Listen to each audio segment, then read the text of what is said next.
Soit que c'est les mots, soit que c'est la peinture, c'est la même chose. On est en train d'essayer de décrire les choses en utilisant un sorte de code que les autres gens, on peut communiquer avec. Lorsqu'on se retrouve devant le Belém, j'ai retrouvé mon âme d'enfant, donc pour en parler, je me suis contenté de réagir à des sensations d'enfance qui perdurent en moi, pour dire à quel point un bateau, c'est beau, c'est important. Et quel que soit l'art, ces artistes nous embarquent toujours vers une autre réalité.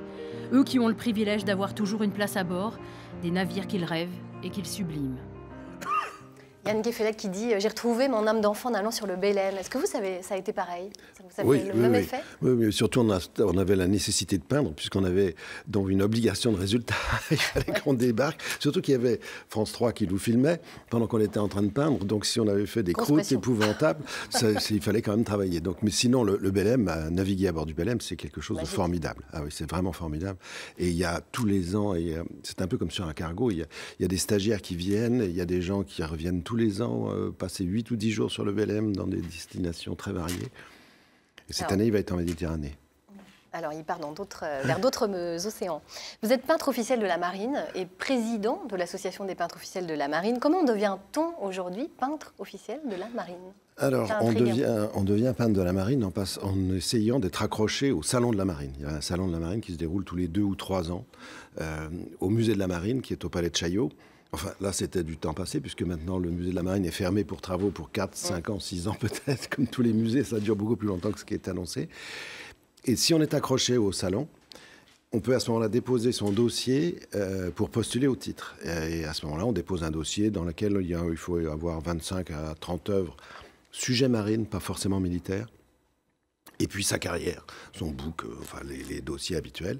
Et on passe devant un jury qui est composé de 4 peintres de la Marine, c'est peut-être le jury le plus dur, un officier général qui est nommé par le chef d'état-major de la Marine. Et puis, il y a des gens du monde de la mer et puis du monde de la culture. Il y a des conservateurs et ce jury d'une 15aine de personnes nomme 1, 2, 3, 4 personnes, 5 personnes. Cette année, on en a nommé 5. Ils sont nommés là depuis quelques jours. 5 jeunes, ça c'est important pour vous. 5 jeunes qui ont été nommés. C'est une nomination par le ministre de la Défense. C'est publié au journal officiel. C'est un corps qui existe depuis 1830, officiellement. Ça a existé depuis Richelieu, ça a commencé. Mais c'est devenu, on a inscrit 2 peintres à l'annuaire de la Marine en 1830. Et ça a été le début du corps des peintres de la Marine. Vous êtes devenu, vous, peintre officiel de la Marine il y a 10 ans. Il y a 10 ans. Ça symbolisait quoi pour vous? Eh bien, de faire partie d'une famille dans laquelle on retrouvait Marquet, Signac, les grands. Marin-Marie, oui, évidemment, Marin-Marie, les grands. Et quand on est dans un groupe où il y a eu des grands, on croit qu'on est un petit peu grand. C'est peut-être pas très sûr, mais en tout cas, ça stimule. Et c'est vrai que ça stimule énormément. Puis on se retrouve beaucoup dans des escales ensemble où on est 8, 10, 12, 15 peintres, ou dans des aventures comme celle du Belém, de l'hommage au Belém. Et donc, on a une vie commune, à peu près 2 fois par an, on se retrouve. On voyage beaucoup, on embarque, puisqu'on embarque. Moi, là, je pars à Tahiti pour les 250 ans de Bougainville. Je n'y vais pas en cargo, mais après, ça a l'air bien. On va être avec Anne Smith pendant... Anne Smith, qu'on a vu dans le reportage tout à l'heure. Elle va rester 2 mois, et moi, 3 semaines. Et on va faire une exposition là-bas, et on va montrer un peu les points où est passé Bougainville. Il y a un immense respect de la Marine vis-à-vis de vous, peintre officiel. C'est assez marrant, vous avez plein d'anecdotes. Il y a plein d'anecdotes. C'est incroyable, racontez-nous. Michel Bernard, par exemple, à Tahiti, était à bord d'une frégate, je crois. Et il était en train de peindre les ombres sur le pont, et puis les cheminées. Et puis au bout d'un moment, ça faisait 2 heures qu'il était là, ça ne bouge absolument pas. Il se retourne, et il y avait le commandant qui manœuvrait pour que l'ombre ne bouge pas. Donc lui, c'est beau, ça, quand même. C'est un respect formidable. C'est incroyable. Mais même vous avez vécu des choses dingues. Moi, j'ai vécu une histoire surprenante, parce qu'un matin, il y avait une manœuvre, un bord à bord entre 2 grosses frégates. Et c'était un bord à bord, c'est 30 mètres, donc ils font des passages de 10 minutes, il se passe des choses d'un bord à l'autre. Et bon, ça commençait à 6 h du matin, le commandant me dit viens, tu vas voir ça à tribord. Alors moi je m'installe à tribord, mon chevalet, vous voyez, la boîte qui se déplie et tout. Puis au bout de quelques minutes, il vient me voir et me dit non, ça sera à bâbord. Donc je redescends en dessous, je m'installe à bâbord. La frégate passe 2 fois, je commence à faire ma petite toile. Et il vient me voir un peu déconfit, il me dit mais non, c'est trop difficile pour eux, il faut aller, on va. Là, il a vu ma tête et je l'ai vu partir à l'avant de la passerelle et appeler le commandant de l'autre bateau Et il lui a dit, mais il y a un peintre de la marine. Et j'ai entendu, ah ben si c'était un peintre de la marine, on continue. Donc, il y avait la marine s'adapte. Voilà, elle s'est adaptée à un pauvre petit bonhomme qui était là avec ses pinceaux et sa palette pour faire une petite toile, qui était un truc grand comme ça. Et il y avait quand même 250 personnes sur chaque bateau qui étaient concernées par ce que je faisais. Et donc, ça donne une certaine pression aussi. Mais ça stimule. Vous avez un rang militaire, hein, vous avez un statut hybride, en fait. C'est complètement bizarre et c'est tout à fait parfait pour des artistes, puisqu'en fait, on a une carte militaire, mais on n'est pas militaire. On a un costume, parce qu'en fait, il y avait un amiral qui trouvait qu'au bout d'un moment, les peintres étaient un peu trop crasseux sur les bateaux, il y en avait dans tous les sens. Il a dit, si on leur mettait un uniforme, ce serait peut-être mieux. Alors, il y a certains qui aiment bien l'uniforme, on le met dans les cérémonies officielles. Moi, je ne suis pas un fanatique de l'uniforme, mais enfin, il faut le faire. La semaine prochaine, je vais le remettre à 7. Et donc, ce statut est bizarre, parce qu'on n'a aucune obligation, absolument aucune obligation. On doit juste exposer une toile tous les 2 ans au Salon de la Marine. En fait, c'est 2, mais comme il n'y a pas... Quelle que soit la taille. On peut faire des petits trucs. Voilà. La seule chose, c'est qu'on est limité par la taille du format. Voilà. Et vous êtes nommé à vie. Et on est nommé. Alors, on est d'abord agréé pour une période de 3 ans, renouvelable 3 fois. La marine veut que ce soit renouvelé systématiquement, donc personne n'est jamais non renouvelé. Et au bout de 9 ans, on devient titulaire, et là, c'est à vie. Voilà. Mais il n'y a aucune différence entre les agréés et les titulaires, on est tous pareils en fait. Il n'y a pas que des peintres chez les peintres officiels de la marine, je voulais terminer avec ça. C'est ça qui est incroyable. Il y a également des photographes. Il y a des photographes, des graveurs, il y a Pierre Courtois qui est à Noirmoutier, il y a un sculpteur, Jean Lemonnier, dont vous voyez les œuvres, qui est juste à côté ici, à la Gacilly, avec Anne Smith aussi, qui est aussi à la Gacilly. Qu'est-ce qu'il y a d'autre? Il y a des photographes, de presse il y a des dessinateurs. Il y a Nicolas Vial qui a dessiné pendant 30 ans dans Le Monde, et puis après dans le Figaro Magazine. On voit encore une œuvre. Ça c'était un hommage au Belém. Qui ne s'appelait pas encore le Belém, puisque il portait son nom italien que j'ai oublié. Donc c'est vraiment, il y a une palette, c'est une palette. Et à l'intérieur des peintres, il y a aussi des façons de travailler qui sont complètement différentes. Il y a des méthodes, il y a des gens qui sont plutôt illustrateurs, des gens qui sont plutôt aquarellistes, il y a des gens qui font plutôt de la gouache et d'autres plutôt de l'huile. Bon, vous nous avez bien intrigués. Il faut postuler. Mais voilà, il y a déjà un candidat, et il y en a peut-être un autre artiste, François Coulon, qui nous a rejoint. Alors, je vous laisse nous faire découvrir, François, on va se déplacer tous les deux, on va aller voir la merveilleuse curiosité que vous nous avez amenée. Venez voir. Alors, qu'est-ce que c'est? Expliquez-nous un petit peu, François. Ça vient du Musée des Beaux-Arts. Eh bien, c'est une... Oui, il s'agit d'une... Attendez, je vous rejoins là. Voilà. Expliquez-nous, qu'est-ce que c'est? Faire sonner. Mais en fait, oula, c'est une cloche, ça sert de cloche, mais en fait c'est une pierre qui est sculptée, donc c'est de la famille des néphrites, et ça sert à sonner les heures. Alors on ne sait pas trop où, si ça sert dans un monastère, si ça sert chez des particuliers riches. En l'occurrence, c'est donc un king chinois qui représente ici une carpe, alors on dit carpe koi parce que c'est un peu classique, mais qui représente une carpe qui remonte normalement, c'est pour ça qu'elle a une gueule de dragon, qui remonte le fleuve Jaune et qui, dans une légende chinoise, quand elle arrive à passer les rapides dits du dragon, se transforme en dragon et s'envole dans les airs.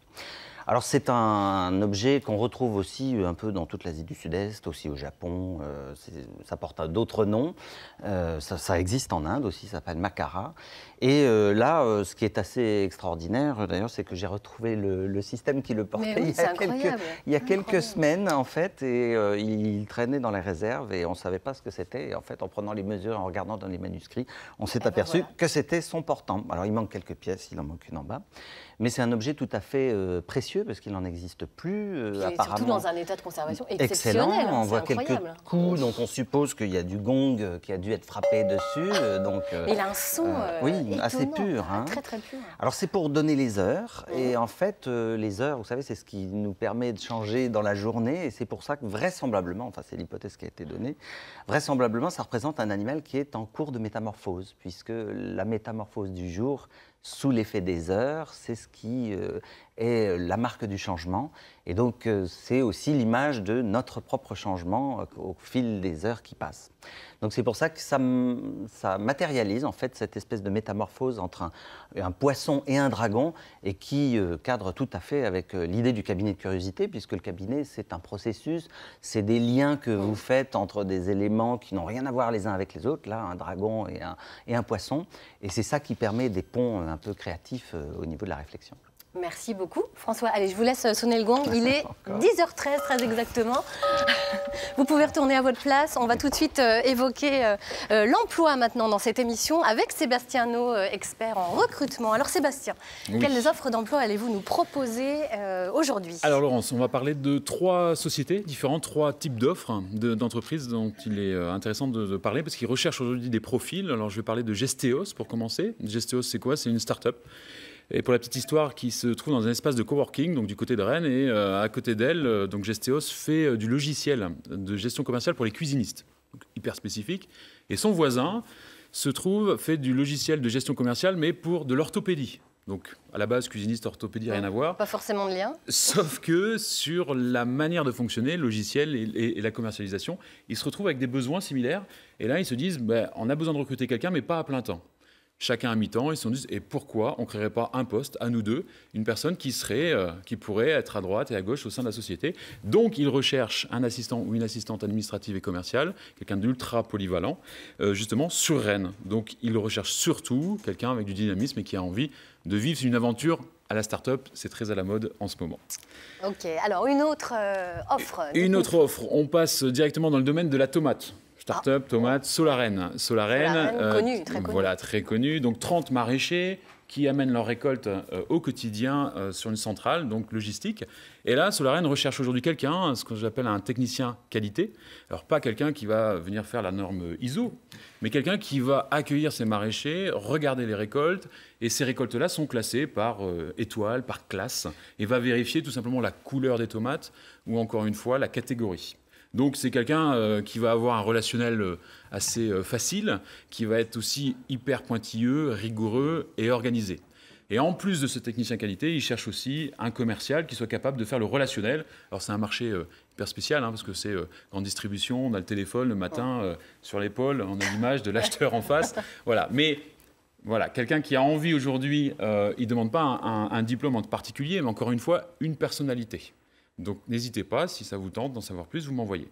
Troisième société, on en parle. Allez. Donc là, on va du côté de Brest, un peu proche de la mer. Vous parlez d'une entreprise qui a été reprise par 2 cadres qui étaient un peu mal il y a 3-4 ans, avec Glenn Desmousseau, un des co-associés, qui a repris l'entreprise et il fabrique des pompes à chaleur. Sauf que ces pompes à chaleur-là sont innovantes. Pourquoi? Je ne sais pas si vous avez en image la pompe à chaleur avec je vais appeler ça la verrue, dehors, qui va capter de l'air pour la faire entrer. Eh bien, eux ont supprimé cette verrue-là. Vous mettez votre pompe à chaleur, c'est une plaque qui est collée à la maison, donc elle est complètement invisible et ils connaissent donc une croissance très forte en France et particulièrement du côté de l'Orient, mais pas que. Ils sont à la recherche d'un technico-commercial. Alors, qui va faire quoi? Qui va animer un réseau d'installateurs. Donc, c'est prendre sa voiture, aller représenter la marque, échanger avec ses installateurs et forcément promouvoir la marque Amzer, purement bretonne et qui fait un carton sur la France. Voilà. Merci beaucoup, Sébastien. Voilà, vous voyez, si vous n'allez pas sur le cargo dans les 3 mois... Moi, je vais postuler pour le premier job parce que j'adore le pied de cochon. Mais je me dis que l'orthopédie et la cuisine, j'ai des compétences. Il a des compétences en tout, qu'est-ce que vous voulez. Merci beaucoup, Sébastien. Merci, François. Merci, Olivier, d'avoir été avec nous. Nous sommes à la moitié de cette émission et c'est le moment de rejoindre notre amie Catherine Bossard pour son petit débriefing à mi-parcours. Alors, Catherine, qu'est-ce qui vous a inspiré jusqu'ici? Pas mal de choses. On a eu, avec Monsieur Rowe, on a eu du voyage. Olivier aussi nous propose du voyage. On a un petit aspect de spiritualité aussi avec François Coulon. Et donc, je recrute moi aussi, Sébastien Naud. Je recrute pour tout à l'heure, en fin d'émission. Je vais essayer d'envoyer les gens dans une expérience sensitive et d'immersion, voilà, de rajouter un peu de sensitif à ça. Donc je recrute tous les téléspectateurs pour tout à l'heure qu'ils soient là comme cobayes. Voilà. Nous on les recrute aussi sur Facebook, on leur demande de donner leurs réactions, poser leurs questions, il n'y a pas de souci, on relaye nous tout ça en direct puisque l'émission est diffusée en live sur Facebook. Allez, j'espère que la suite de cette émission vous inspirera tout autant, ma chère Catherine. Nous retrouverons dans quelques instants le jeune peintre breton Jonathan Florent qui rêve de devenir peintre officiel de la marine, et puis la rubrique numérique de Stéphane Gramont qui nous présentera une petite révolution dans le domaine du e-paiement communautaire. Vous verrez ça tout à l'heure. Qu'est-ce que vous diriez de retourner voir l'ami Billy à la SPA? Bah oui. Allez. Alors Billy, on vous retrouve. Vous en êtes où? Dites-nous. Alors Laurence, nous revoilà au refuge de la SPA de Rennes. Donc maintenant, nous avons à proposer à l'adoption un petit jeune homme qui s'appelle London. Donc London, c'est un chien de plus grande taille que nous avions tout à l'heure, la petite jeune fille qui s'appelait, je ne sais plus comment. Iseult, c'est ça. Donc là, London, il recherche une famille avec des enfants. Oui. Il faut des enfants. C'est un chien très joueur et des enfants, ce serait l'idéal pour lui. Ok, donc un compagnon, quelqu'un pour fatiguer et les enfants et le chien. Comme ça, le soir, on est pépère devant la télévision. C'est ça. Donc London, par contre, est-ce qu'il peut avoir des copains chiens, des copains chats? Alors, on va éviter les copains chiens. Il y a un petit travail de socialisation à faire justement avec ses congénères. Justement, on sera là aussi pour accompagner les futurs adoptants pour qu'il ait des bons comportements. Ok, ça marche. Donc du coup, en maison ou en appartement? Peu importe, à partir du moment où les gens s'investissent suffisamment. Un chien en appartement peut être tout à fait heureux si les gens s'investissent. Donc en fait, il nous fait le micro, c'est-à-dire que quand je parle, il vient vers moi et quand tu parles, il vient vers toi, c'est ça. Donc aujourd'hui, London, lui, ce qu'il veut. Donc à retenir, par contre, ce que je viens de comprendre, c'est que même si on a un grand chien, c'est possible en appartement. Tout à fait. Il faut juste prendre le temps de sortir le chien, quoi. Il faut juste s'investir. Ok, ça marche. Donc effectivement, quand on prend un chien à l'adoption, c'est pas juste comme ça pour amuser les enfants, c'est parce qu'on l'a pour Surtout longtemps. qu'il a 1 an et demi et que du coup, son éducation est encore à faire. Éducation encore à faire. Il est quand même déjà bien éduqué, ce chien, puisqu'il se met directement assis. Donc on a un jeune chiot qui a 1 an et demi, c'est ça. Donc un jeune chiot, un jeune chien, quoi. Un grand chiot, on va dire. Voilà, donc il faut continuer son éducation. Donc ce petit London, il est disponible aujourd'hui, là, prêt à faire des câlins au refuge de SPA de Rennes. Merci beaucoup, Jennifer. Merci à vous. Et puis à bientôt avec d'autres petits loulous, d'autres petits wawas adoptés, juste des câlins à faire. Merci beaucoup, Laurence, à bientôt. Merci Billy, à tout à l'heure. Il y a des candidats à l'adoption sur ce plateau, non? Vous en moi avez j'ai déjà 2 chiens, alors je crois que ça suffit. Bon, Jonathan? J'ai pas de chien, mais je suis pas très souvent chez moi. Bon, oui, j'imagine. Les cargos n'acceptent pas les chiens, peut-être. Ah, peut-être. Le bateau est trop petit sur Stéphane? Moi, vous connaissez mon chat, mon célèbre chat Elliot. Oui, alors bon, je le préserve. Nicolas, non? Pas de chien? Moi, j'en ai eu un et pas envie d'en avoir un autre tout de suite. Bon, d'accord. Allez, il a laissé une empreinte durable. Jacques Rau, vous parliez tout à l'heure de la relève des peintres officiels. Eh bien, peut-être qu'elle est là, juste en face de moi, avec Jonathan Florent, jeune peintre de la baie de Morlaix. Votre passion, vous, c'est de peindre les bateaux depuis tout petit. Ça vous vient d'où, ça? Je suis né dans les bateaux, littéralement. Ma famille a toujours fait de la voile. Je suis né au bord de la mer. Depuis que je suis enfant, je commençais par le tout petit optimiste, la caisse à savon. Et j'ai jamais arrêté. Et la peinture, c'est venu après, finalement. Donc le jour où la peinture s'est vraiment installée, et la mer, ça allait de soi. C'était logique. Bon, alors écoutez, on va vous retrouver dans votre élément, justement, puisque c'est la mer, votre élément. Le magazine Littoral, vous avez consacré un reportage il y a quelques semaines. On va voir ça tout de suite. On en regarde un extrait et on en parle juste après. Et je suis à la maison quand je suis sur l'eau. Quand je suis sur l'eau, je suis mieux qu'à terre. C'est juste ça. Et au détour de n'importe où, on peut trouver un sujet. Une chose à laquelle on n'a pas pensé. Puis on se dit, tiens, là c'est beau. Là, c'est vraiment, il y a un beau cadrage, il y a une belle envie. Pour moi, la mission du peintre, c'est d'arrêter le temps, prendre le temps de regarder pour les autres. Parce que finalement, les gens nous prennent des peintures parce qu'ils aiment ça, parce qu'ils trouvent une sensation dedans, parce que ça les séduit. Peut-être aussi parce qu'ils n'ont pas eu le temps, eux, de s'arrêter sur cette chose et de la contempler. Et là, ça y est, on arrive au paradis. On commence à naviguer dans les lagons. Il n'y a pas beaucoup d'eau, mais ça vaut vraiment le coup.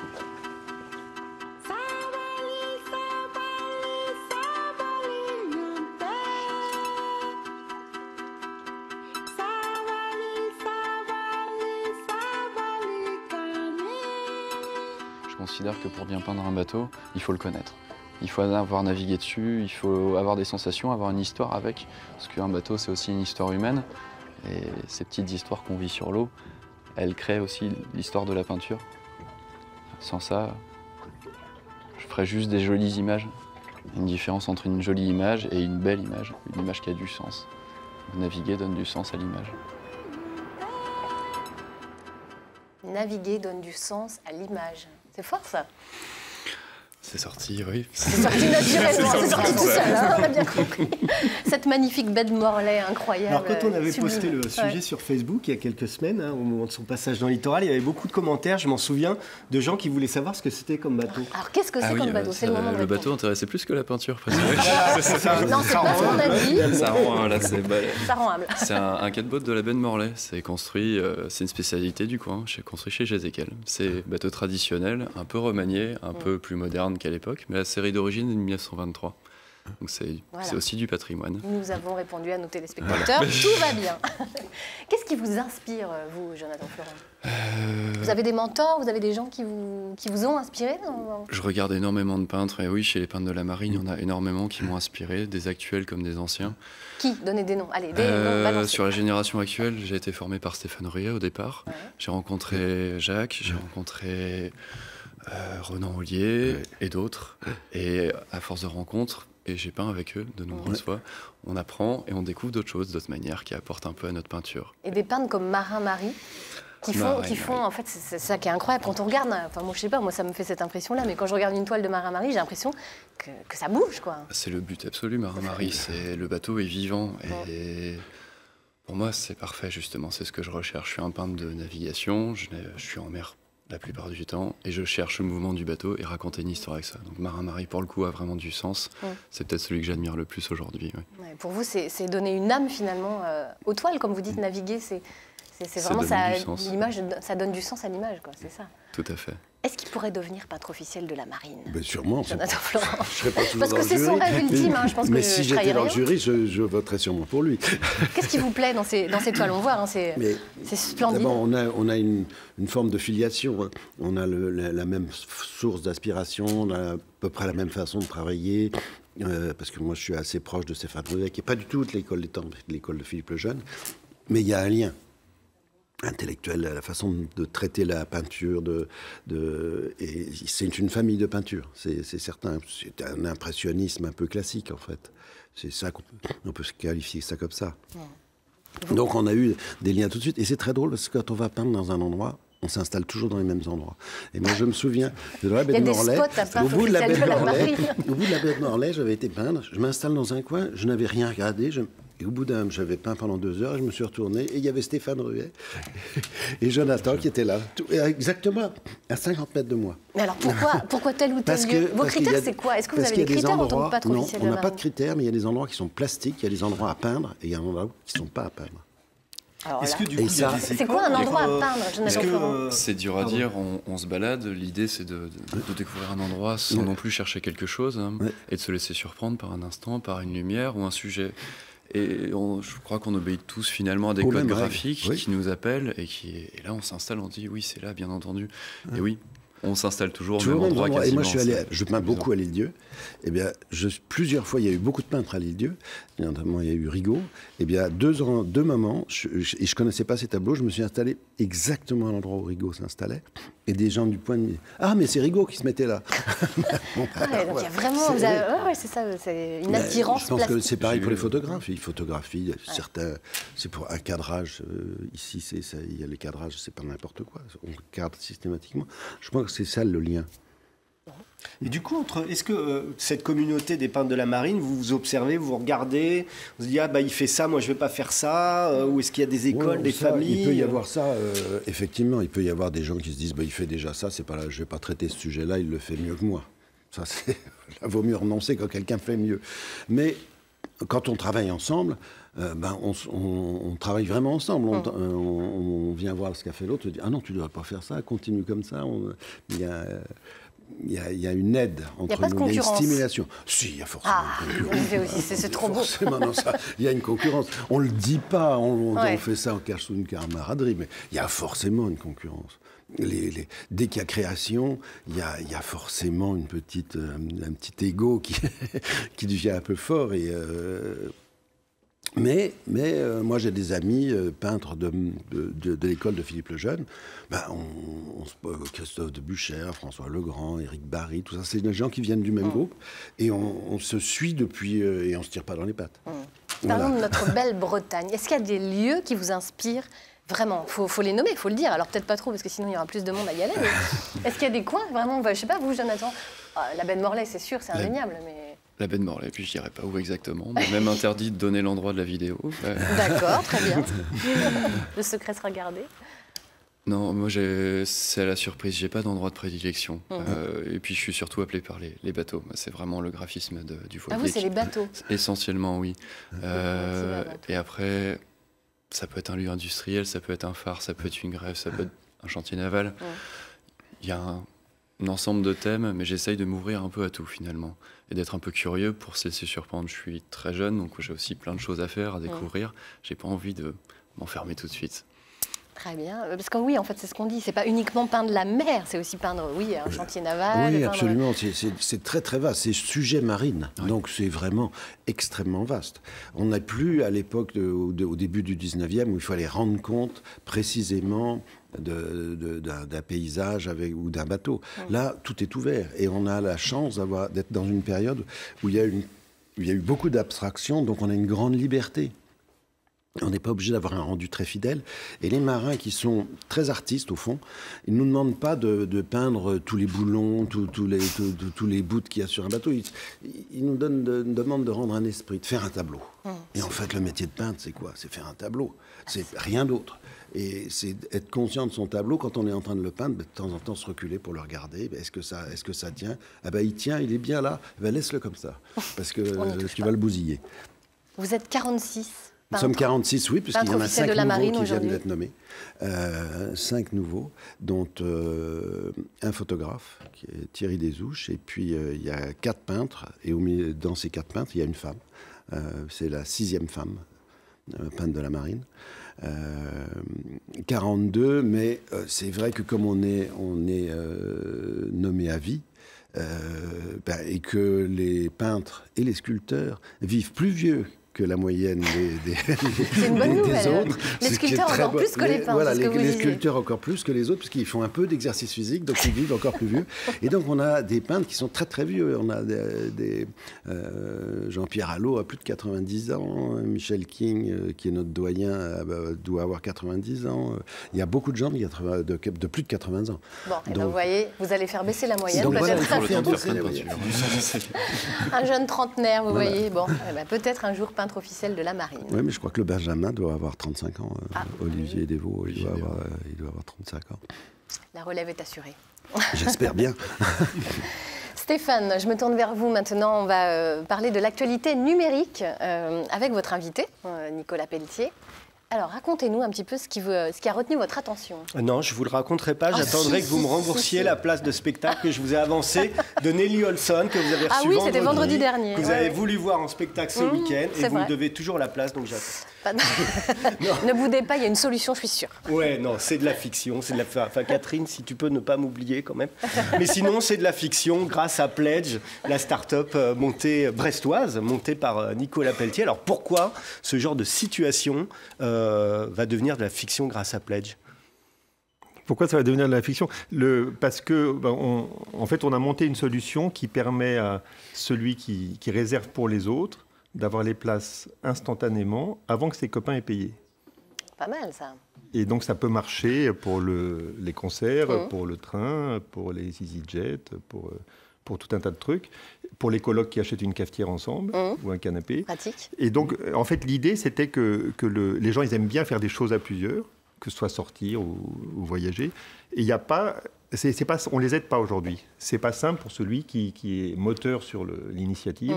Qui avance et qui souvent se retrouve à attendre des remboursements. Il y a des inconvénients psychologiques. Sur le quai de la gare, première chose qu'on se dit, c'est salut, t'as mes 80 €. Voilà. C'est toujours classe. Et donc, donc on est venu avec une idée qui permet de résoudre tout ça et qui est assez efficace pour les marchands aussi, parce que du coup, ils ont une visibilité sur le groupe de personnes et pas seulement sur celui qui fait la réservation. Donc il y a un aspect un peu data. Alors aujourd'hui, c'est des sujets très sensibles, donc on respecte le RGPD.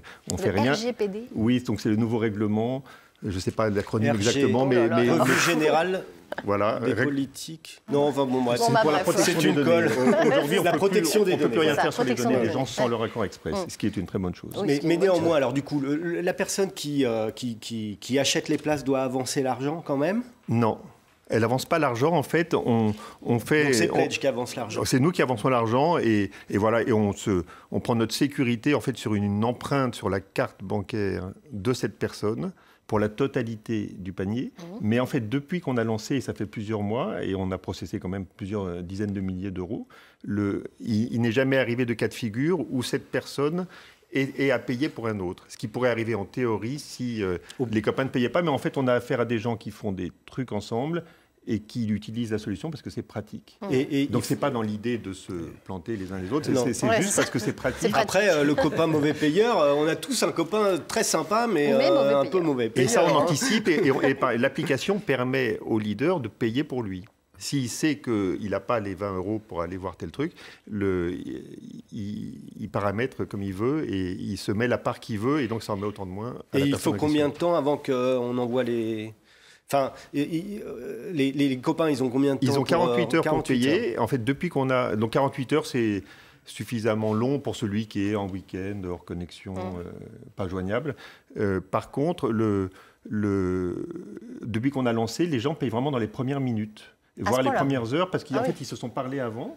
Donc, si c'est vous qui faites la réservation, vous, avec 4 copains pour aller voir une expo, pour aller voir une expo de Jonathan Florent. J'ai vu qu'on peut payer comme ça. Tenez-vous prêt, vous allez recevoir votre notification. Parce que vous renseignez leurs emails. En fait, ce que vous faites quand vous payez avec Pledge, donc qui est notre système, donc c'est à la place de Visa et de Mastercard sur un site internet. Le premier truc, c'est que vous renseignez les emails des copains. Et ensuite, votre carte bleue, voilà. Et alors, mais s'il ne paye pas au bout de 48 heures. Et bien voilà, là, s'il ne paye pas au bout de 48 heures, c'est celui qui a donné son empreinte de carte bleue qui paye pour le copain sympa, mais un peu mauvais payé. Ça n'est jamais arrivé depuis qu'on a lancé. Voilà, et après, il faut courir après les et sur plusieurs, maintenant une bonne dizaine de milliers de transactions, donc ça n'est jamais arrivé. Donc c'est le point important. Et par ailleurs, c'est à nous de relancer la personne avant qu'on en soit là. Donc là, on fait une relance à mi-parcours. Mais c'est 3-4% des gens qui n'ont pas payé dans les 24 premières heures.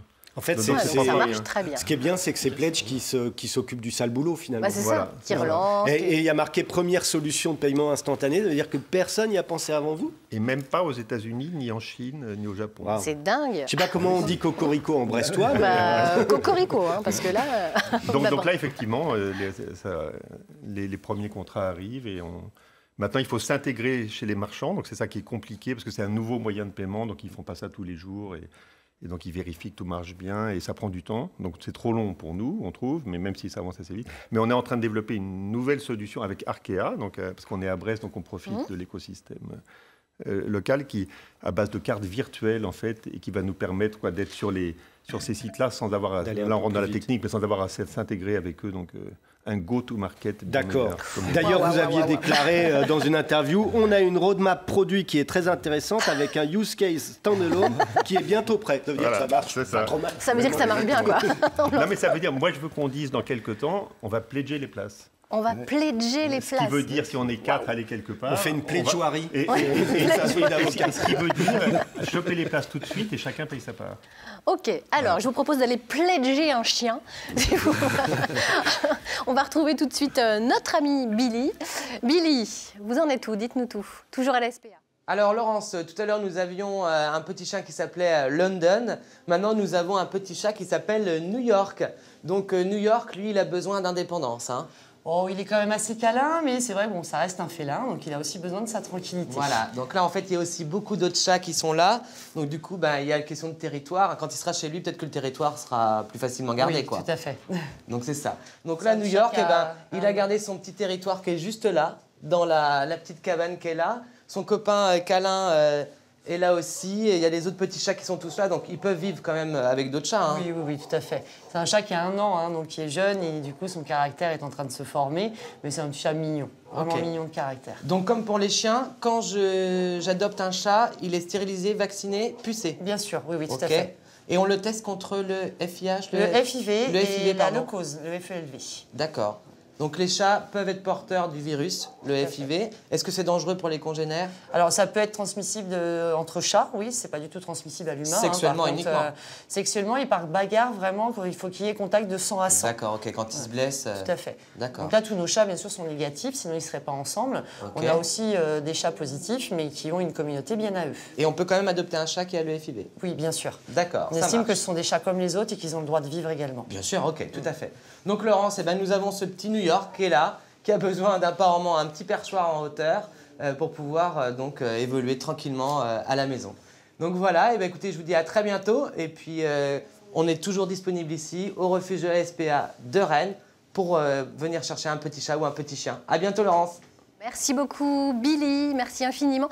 Les réactions commencent à arriver sur notre page Facebook. Déjà, Caroline de Boissieu qui vous dit bravo Nicolas pour la Startup Pledge. Alors on ne sait toujours pas ce que veut dire le Use Case Standalone qui est bientôt prêt, mais vous allez nous traduire un jour ou l'autre. Ça veut dire un cas d'usage qui tient debout tout seul. Ça veut dire qu'on va pouvoir pledger des places sans être intégré sur un site marchand. C'est-à-dire en fait vous irez sur un site Pledge et sans doute via votre compte bancaire, on discute avec des banques actuellement, pour faire ça, c'est-à-dire pour prendre des places pour les Vieilles Charrues par exemple, 3 places le jour où la billetterie ouvre en décembre et où elles partent dans la demi-journée. Mais si vous voulez être sûr d'y aller avec vos 3 copains et que les 2 autres n'ont pas le temps, ils ne sont pas disponibles ce matin-là, c'est vous qui faites le pledge pour les 3 passes et en même temps, eux reçoivent leur notification pour payer leur part. Ça, c'est un très bon exemple, effectivement. Bon, alors, avis à tout le monde, au festival, pour les festivals, vous utilisez Pledge, vous savez comment faire. Allez, c'est bientôt la fin de cette émission. On va tout de suite appeler l'amie Catherine à nous rejoindre pour le débriefing. C'est parti, elle arrive. Va-t-elle pledger? Oui, je pense qu'elle va pledger forcément. Une belle pledgeoirie, forcément. Carrément. Bonjour. Alors, qu'est-ce que vous avez retenu, Catherine? Je vous parlais de séances d'immersion, d'expériences télévisuelles et voire téléphoniques uniques. Je vais vous demander de m'accompagner dans ce voyage avec vous, grâce aux invités, et de fermer les yeux. Oui, de fermer les yeux. On n'a pas payé une redevance télé pour ça, mais si. Et je ne commencerai pas cette rubrique tant que tous les téléspectateurs, très bon. Chez vous, fermez les yeux également. À Rostronin, on a fermé ses yeux, c'est super. Suivez ma voix maintenant. Vous êtes en mer, vous allez retrouver votre âme d'enfant. Les bruits et les odeurs vous reviennent, vous sentez le ressac, le tangage du bateau, mais vous n'avez pas le mal de mer. Vous voyez les reflets sur l'eau du soleil comme des coups de pinceau sur la surface de l'océan. Vous êtes maintenant sur un cargo. Vous vous sentez plus léger de 30 000 €. Vous entendez le bruit des mouettes. Elles ont faim. Vous avez envie d'adopter un chien. Vous allez à la SPA, oui. Iseult, Londres et New York sont à portée de main. Vous avez envie d'envoyer un chèque à l'ordre de Catherine Bossard sur France 3 Bretagne, 3 avenue Janvier, 35 000 Rennes. 9 avenue Janvier. 9 avenue Janvier. Je vous enverrai mon adresse Pledge. Vous pourrez également me faire un virement. À 3, vous vous réveillerez, vous êtes heureux, vous êtes sur France 3. Vous pouvez ouvrir les yeux. Qu'est-ce qui s'est passé Vous êtes heureux? Je croyais que j'allais être tranquille. Mais moi aussi, j'étais persuadée. Voilà, vous avez des choses à faire aujourd'hui. Merci, Catherine. Mais de rien. On peut toujours partir en cargo ou pas? Ah oui, alors. Non, parce que maintenant, on n'a plus de sous. Merci infiniment. Merci à tous d'avoir été avec nous. Merci d'avoir passé ce joli moment à nos côtés. Nous recevrons demain Franck Daouben, président de l'association Les Enfants de l'Océan, ainsi que Johan Couteau, réalisateur du film Simon et le Grand Cachalot. Allez, à demain, 9h50. Bonne journée.